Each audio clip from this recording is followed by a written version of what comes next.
Şükür sana Allah'ım,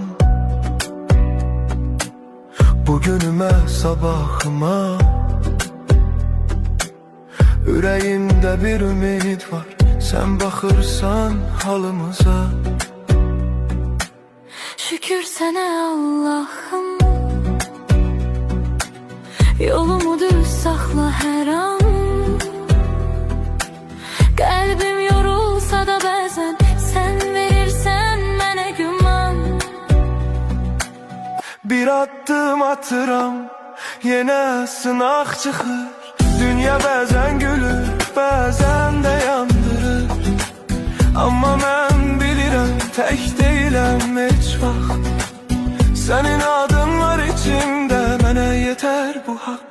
Evimə bərəkət, canıma səhət, qəlbimə təmizlik, dilimə məhəbbət. Hər kəs öz payını halal qazansın, Allahın nuru ilə qaranlıq dağılsın. Ya Rəbbim gəncə güc ver, yaşlıya sən ver. Qəmli olan ürəklərə biraz rahatlıq ver. Kim yorulub, kim ağlayıb, kim tək qalıbsa, sən çatdı köməyini, gecikmə Allah'ım. Şükür sənə Allah'ım, bugünümə sabahıma.